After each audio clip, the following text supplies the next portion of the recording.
అయోధ్యలో భాగంగానే నరేంద్ర మోడీ గారికి ఈనాడు అస్థినకు వచ్చి మేము విజ్ఞప్తి చేస్తున్నాం.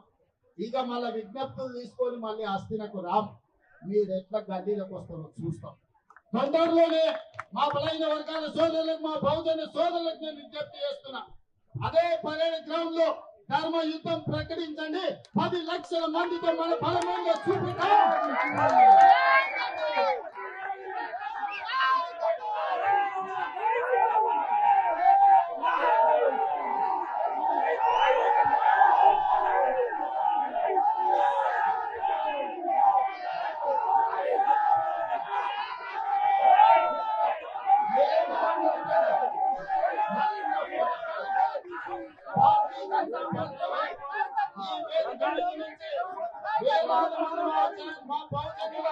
సమక్షంలో భారతీయ జనతా పార్టీ జారీ చేస్తున్నా.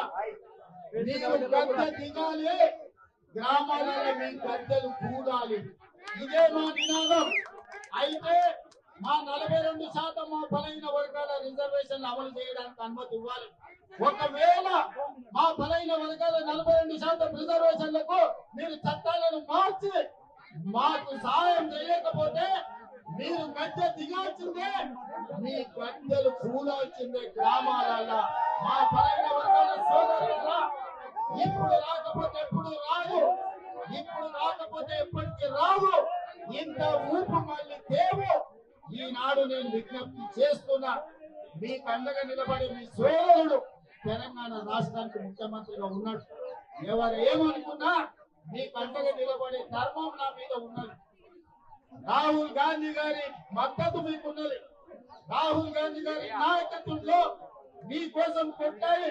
గల్లీ నుంచి ఢిల్లీ వరకు ఏకం చేసి అన్ని రాష్ట్రాలలో బలాన్ని కూడగట్టి బలైన వర్గాల రిజర్వేషన్లు తీర్చే బాధ్యత కాంగ్రెస్ పార్టీ రాహుల్ గాంధీ గారు తీసుకున్నారు. మీరందరూ ఏకమై రేపు జరగబోయే ధర్మ యుద్ధంలో మన బలమేందో పరేడ్ గ్రౌండ్ లో ప్రదర్శించండి.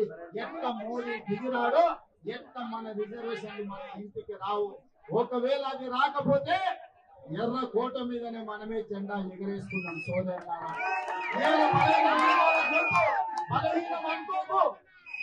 మేము గౌరవంగా ఉన్నాం, మీ గౌరవం ఇచ్చినాం. అందుకే ఇవాళ జంతర్ మంతర్కి వచ్చినాం.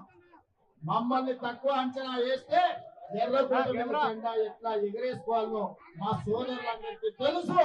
మేమందరం కలిసి ఎర్రకోట మీద జెండా ఎగరేస్తాం, మా రిజర్వేషన్లను సాధించుకుంటామని తెలియజేస్తూ ఇక్కడికి విచ్చేసిన వేలాది మంది మా బహుజనులకు అందరికీ